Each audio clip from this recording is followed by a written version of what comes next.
নাহমাদুহু তাআলা ওয়া নুসাল্লি আলা রাসূলিহিল কারীম, আম্মা বাদ।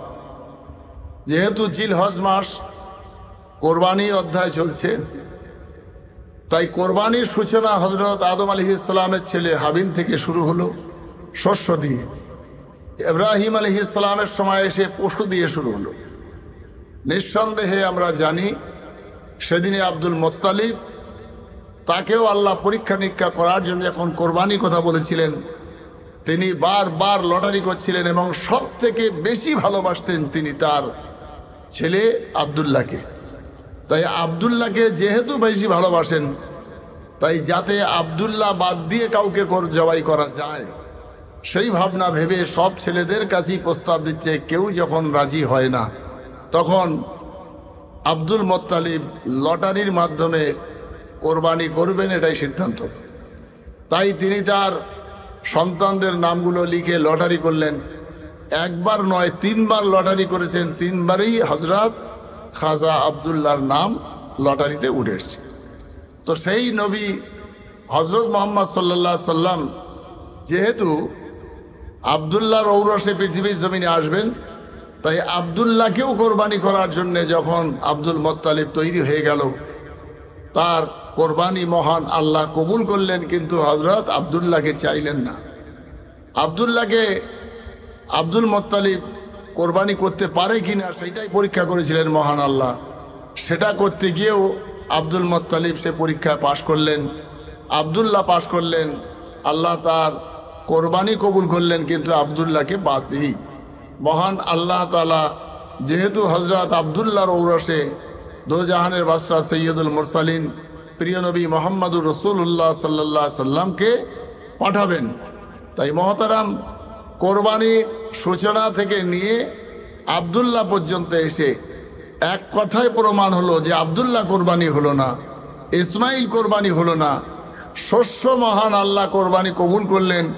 সব মিলিয়ে মানুষের আত্মত্যাগ এবং মহান আল্লাহর রেজামন্দির জন্যে কোরবানি করা এবং সমস্ত পৃথিবীর মানুষের লোক দেখানো নয়, গোশত খাওয়ার জন্যে নয়, এবং ওই পশুটার নাম নয় কোরবানি।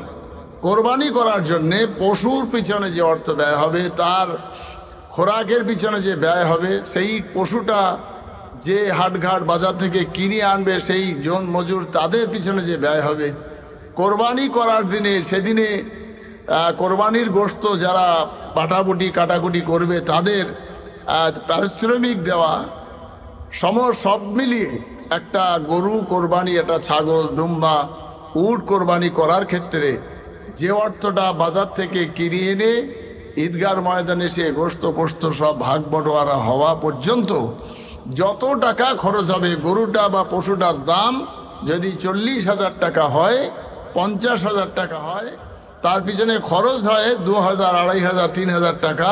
সেই 3,000 নিয়ে কোরবানিটা হবে 53,000 টাকার। কোরবানির পশুটার দাম মাত্র 50,000 টাকা।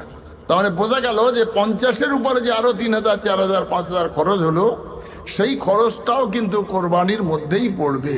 সেই জন্যে পশু কেনার সময় কিনে আনলাম, আর বাকি কর্মচারী যারা গরুটা বয়ে আনে, যারা গোশত পোস্ত কাটা বোচা করে, যে যারা কোরবানি করায়, তাদের ক্ষেত্রে যেন স্বজন পোষণ করে তাদের কোনো অর্থেই কম না দেওয়া হয়, যেহেতু কোরবানি আমার সব পয়সাটার নাম। এবং কোরবানির গোশত যাদের পাওনা তাদেরকে দিতে হবে সঠিকভাবে বন্টন করে। 3-এর 1 গোশত গরিব গুরবদুস্থ মানুষরা যারা পাবেন, সেইটা যেমন 16 আনা দিতে হবে।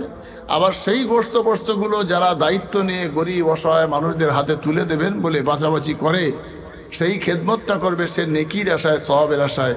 তার থেকে স্বজন পোষণ করে আবার যেন গোশত পোস্ত বেশি বাসা করে রেখে যারা বাটাবাটি করবে তারাই যেন আবার ভাগ করে নিয়ে চলে না যায়। অর্থাৎ এখানেও যদি আমি আমার স্বার্থের দিকে চাই, তাহলে আমি যে সময়টা দিয়ে মানুষের খেদমত করলাম তাতে নেকি পাবো না, সেই দিকে খেয়াল রাখা।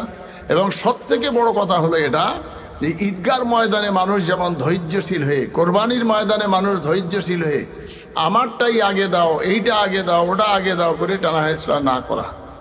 কেননা আল্লাহ তাআলা কোরআনুল কারীমে বলেছেন, ইয়া আইয়ুহাল্লাযীনা আমানুস্তাঈনু বিস-সাবরি ওয়াস-সালাহ।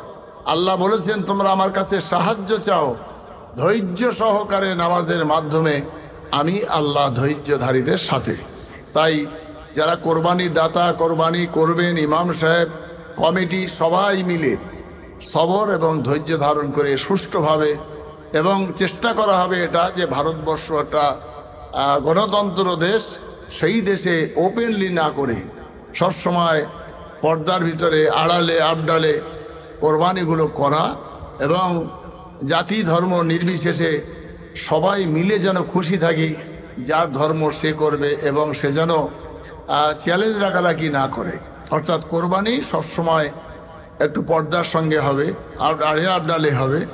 ঈদের পরে যারা গোশত বস্ত নিয়ে যে সমস্ত ছেলেপিলেরা আত্মীয় স্বজনের বাড়ি যাতায়াত করে, তারা ধৈর্যশীল হবে, মানুষের মতো করে গাড়িটা চালাবে, এবং সেগুলো যাতে সারা রাস্তায় ওই রক্ত ছড়াতে ছড়াতে না যায় সেটাও খেয়াল রাখবে।